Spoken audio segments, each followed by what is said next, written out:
mula sa tubig ay isang kamamanghang nangyari.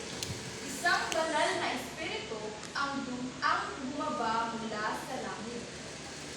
Isa itong tulad ng magandang kalapate. Ito ay dumako kay Jesus.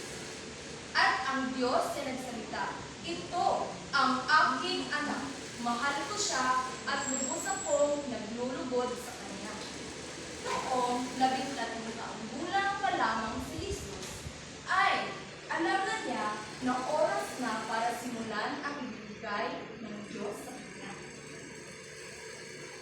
Ang unang lugar na pinuntahan ni Jesus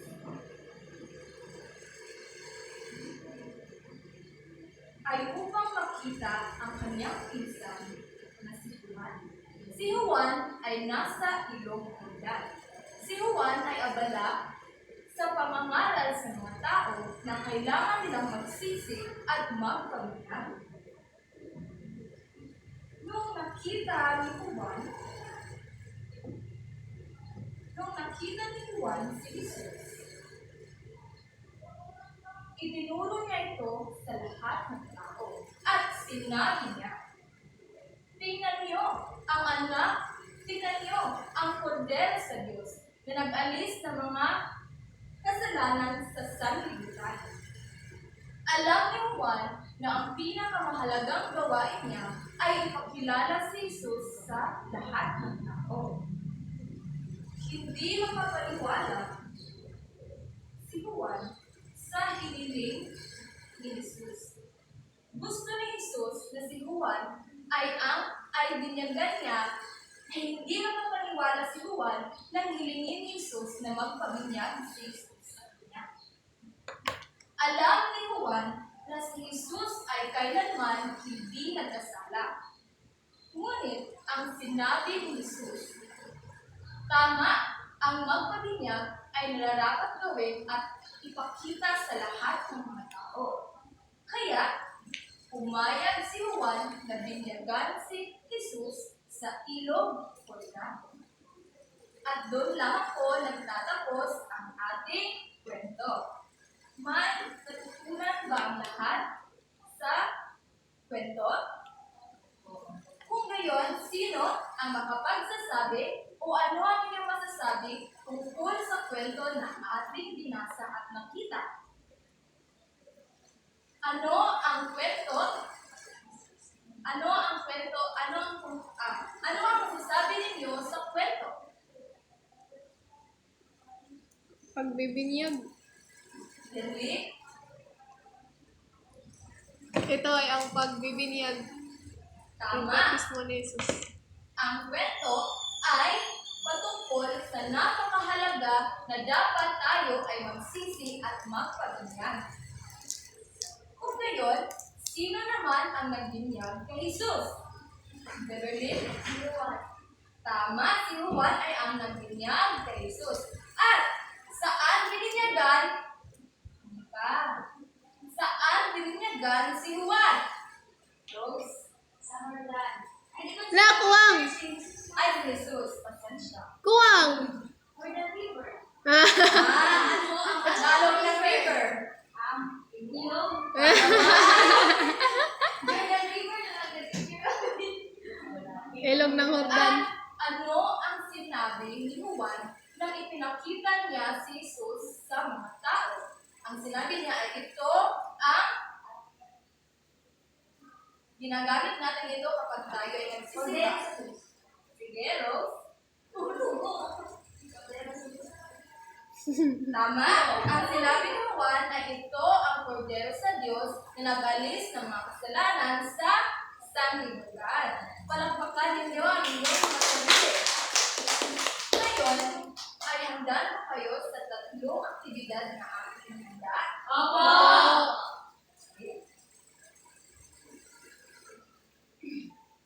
Meron ako dito inihanda aktibidad. Papangkatin ko kayo sa tatlo. Maaari ba kayo magbilang? Isa, dalawa, isa, dalawa, tatlo. Sa. Ito ang dalawang pakat at dito naman ang ay, katatlo. Sa ba siya? Maganda kayo ng ballpen. Ballpen lang.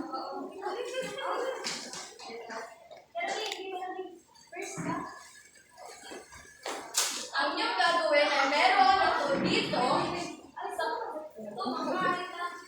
Mari na kayo. Upo. Meron ako dito ang magandang mga kahon. At sa kahon, may nakalagay. Ang inyong gagawin ay, bawa, sa kahon, sa isang kahon, mayroon ang inyong ilalagay, ang inyong isasagot ay, sa unang kahon, mayroong 3 hugis puso. At ito ay kulay pula. Dito, malalaman kung alam niyo ba kung paano magbilang, alam niyo ba kung mulapis ng mga hugis at ang mga kulay. Alam niyo ba kung anong kulay? Naiintindihan ba? Ito ah.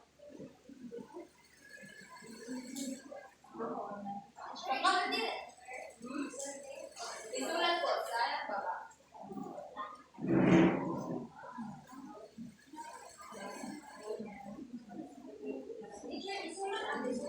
Sa baba. Bibigyan ko kayo ng 1 minuto.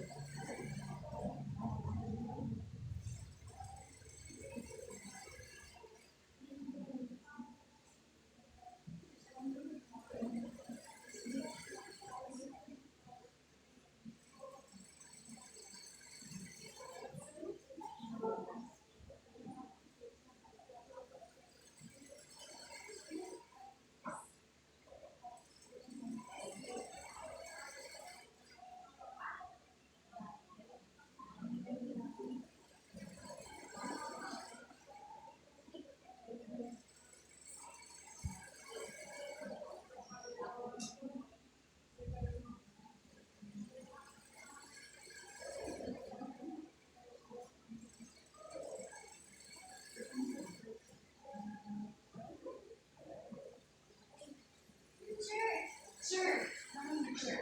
Okay. Ready?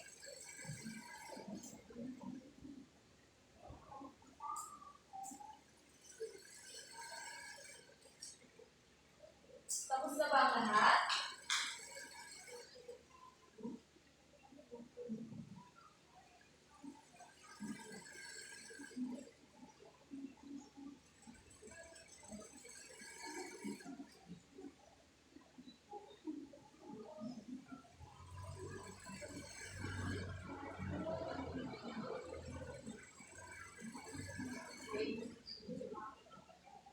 Kung gayon, kung kayo ay tapos na ba ang lahat?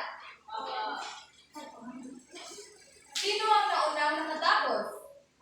Pangkat? Pangkat 2, ang kasunod naman ay ang pangkat kayo, 3 at pangkat 1. Maaari niyo ba pangkat 2 basahin kung ano ang inyong isinagot? At ipakita sa inyong mga klase. Sa isang kahon, may 5 bituin na kulay pula. Sa isang kahon, may 4 na bituin na kulay pula. Sa isang kahon, may 3 puso na kulay lila. At sa panghuling kahon, ito ay may 2 puso na kulay lila. Pangkakan!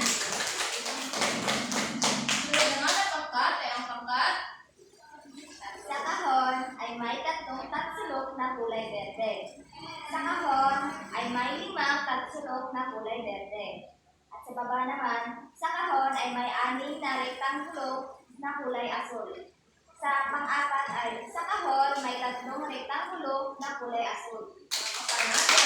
Ang panghuling grupo ay Sa unang kahon ay may 3 tagsulok na kulay berde.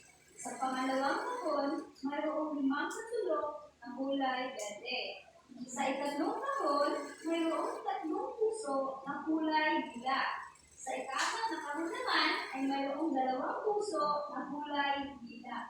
tama. Palakpakan ninyo ang inyong mga sarili. May tutunan ba kayo sa unang aktibidad? Oo. Tama. Ang unang nakatapos ay pumunta sa harapan.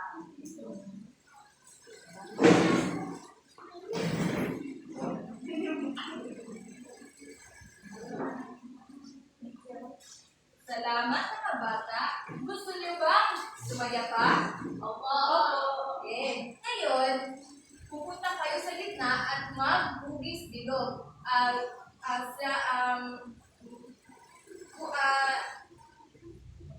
Kunin nyo ang upuan at humit nyo ng bilog. Okay? Yan na yung circle.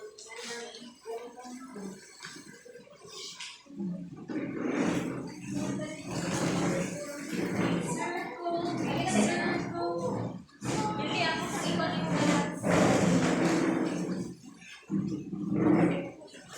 isa ba? Meron po dito inihanda 4 na litrato. At meron din ako inihanda kanta. Kapag ang kanta ay lihinto at ang litrato ay nasa inyong kamay, kayo ay sasagot. Huwag niyo muna itong titingnan ang litrato sapagkat pupunta muna kayo sa gitna at dito niyo sasagutan. Pero, ang litrato ay patungkol sa ito ay nakalugod sa Diyos o hindi nakalugod sa Diyos. Ano ang halimbawa ng nakalugod sa Diyos? Gumagawa na mabuti. Ano naman ang hindi nakalugod sa Diyos? Gumagawa na mabuti. Ngunit, ang inyong kung paano kayo sumagot ay ngumiti ang mukha at malungkot ang mukha. Naintindihan ba? Naintindihan ba ninyo? Simulan na natin.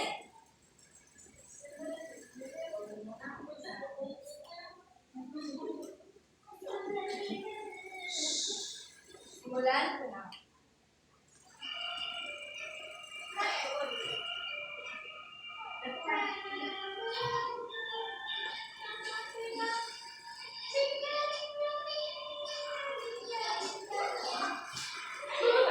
Sumayaw!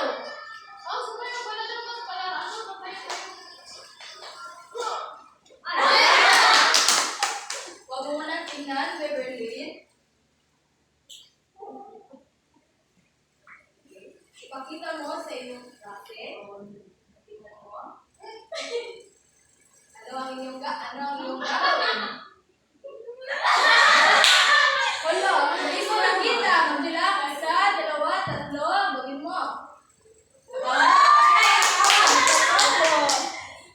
Maswerte si Beverly. Bumalik ka, Beverly. At sino kaya ang maswerte? Makakakuha ng pangalawang litrato. Sige, ipasa nyo.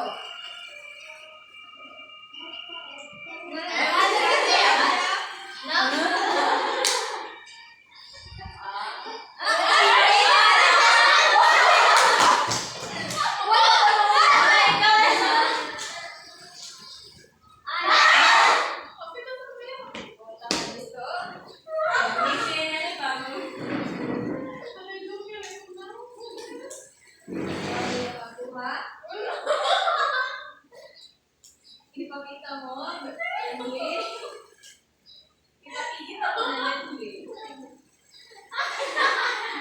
Sige, magbilang tayo ng 3 at gagawin ni Lindsay. 1, 2, 3.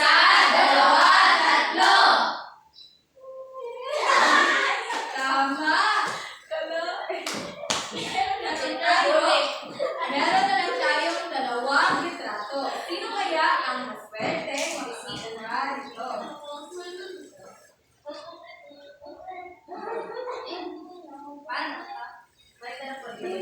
Pasa nila. Mayaw ang lahat.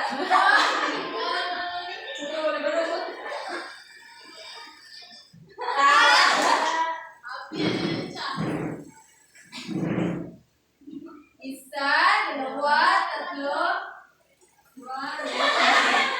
Ngiti, 1, 2, 3.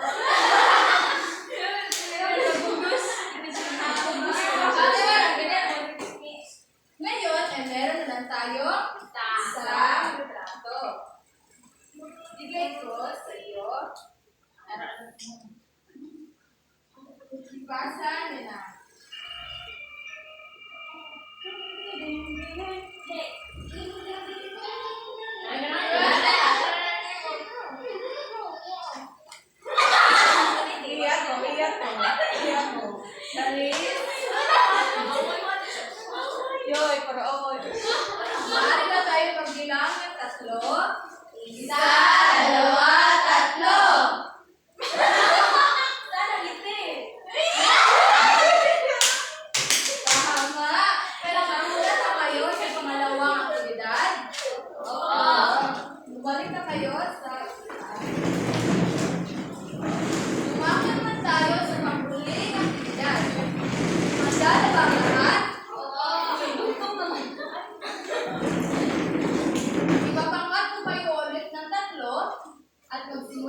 ayon sa iyo?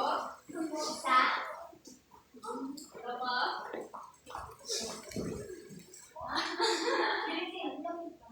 Sige, tatlo. Isa.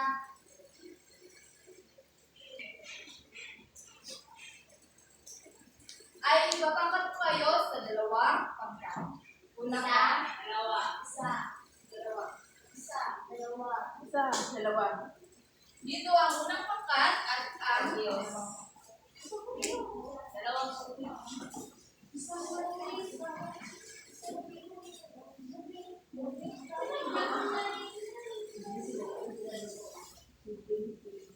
Ano sa palagay niyo ang inyong gagawin? Sintas.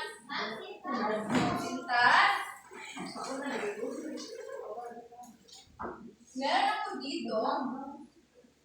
Ano ang nakikita ninyo? Butas. Butas. Ano kaya ang inyong gagawin? Magbisitan ng pasok. Butas. Madali lamang, di ba? Opo. Okay. Pero, mamaya na. May apat kayo miyembro. Ang dalawang miyembro ay siyang maghahawak ng papel. At meron din kayong gagawin. Kayo ay ang taga-instruct kung ano ang gagawin ng dalawang miyembro. Okay? Bawal kayong humawak, ha? Bawal kayong tumulong sapagkat ang inyong tutulong lamang ay ang inyong bibig ang magsasabi. Ang dalawang miyembro ay siyang magbubuhol ng sintas. Ngunit, magba-blindfold ang magbubuhol. Unahin muna natin ang pangkat isa. Saan ang pangkat isa? Okay, ang pangkat isa. Bari ba kayo pumunta dito? Sino ang taga-buhol at sino ang taga-instruct? Kayo din, mag-usap kayo.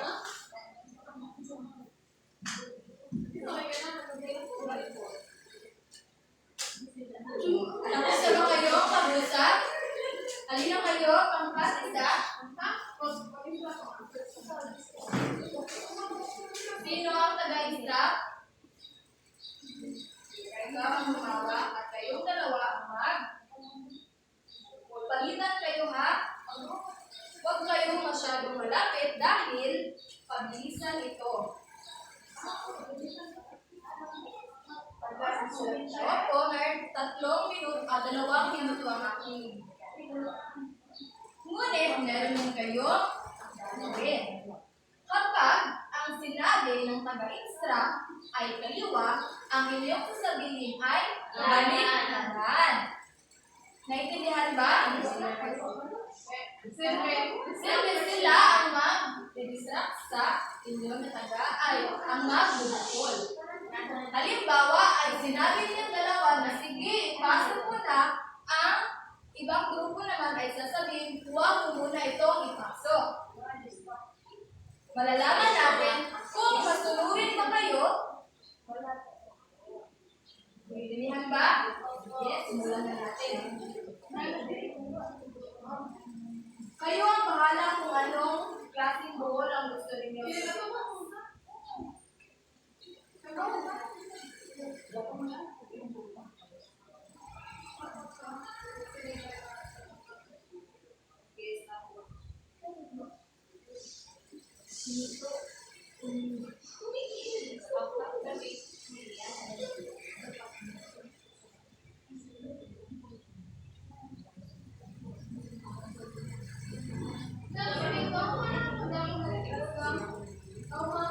Palitan kayo. Yes, yung magtatanggal na at ikaw naman ang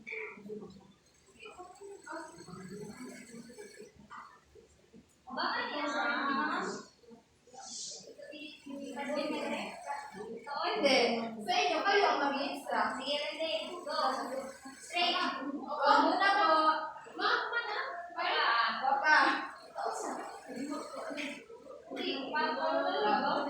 Kayo na bahala kung paano basta palitan ha. Pag hindi mo na kaya, ipasa mo. Sige, Rende. Yo? Muna po. Tapos, magigan? Isa, Bilang ko tatlo ay magsimula na. Isa, dalawa, tatlo. Sige,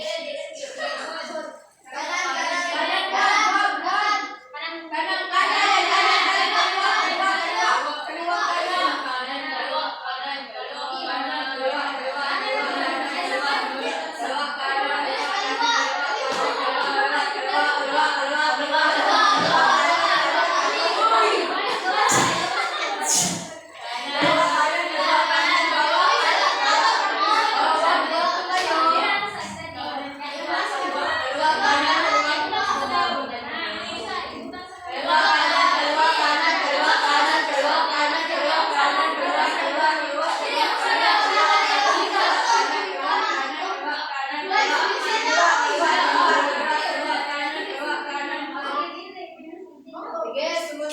Palitan. May oras na. Palitan. Hanggang matapos. Hindi. Yung sinabi mo kanina ay palitan. Sige.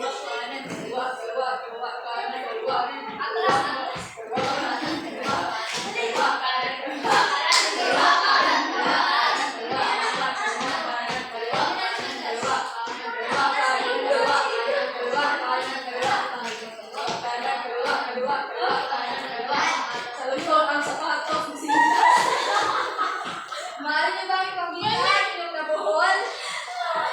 Nasaan? Nasa likod.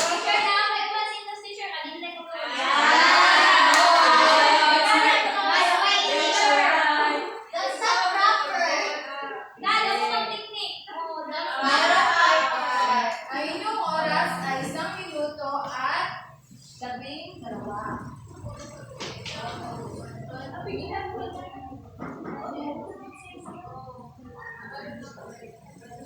Sige, dumapat man tayo sa mga nawang oras. Sino ang niyang nag-iisap? Uy, Kirikot. Sige, ulam.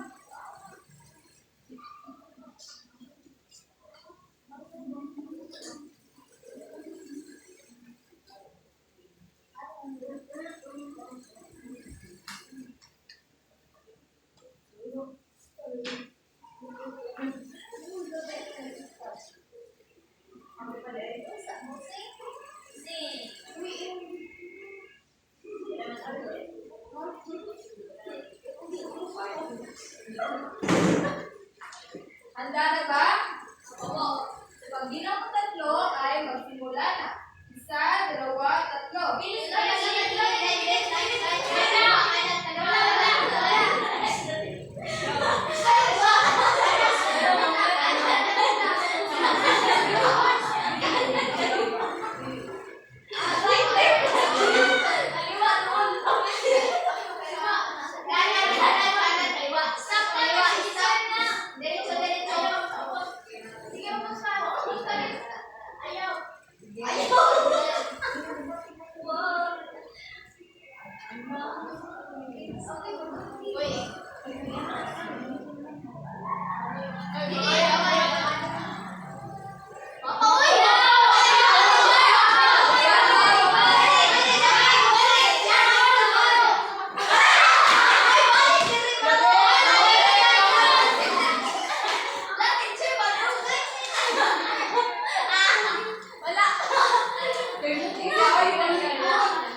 Pero wala, masasapak sa gigod sa libo.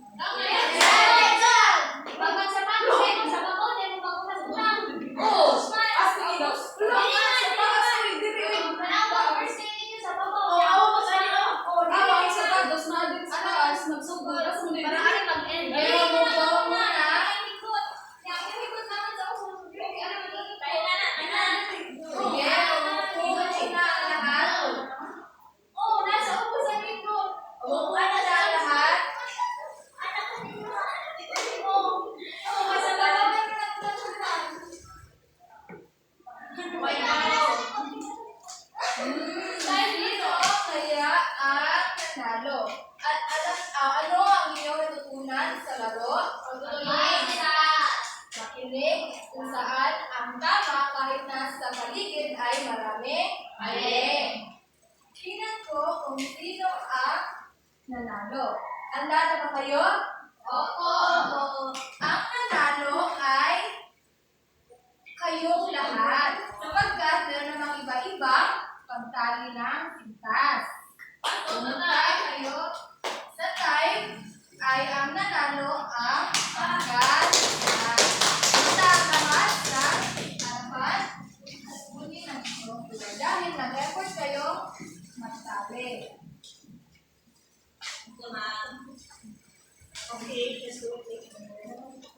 Maraming salamat mga bata at naway may tutunan kayo sa aking kwentuhan at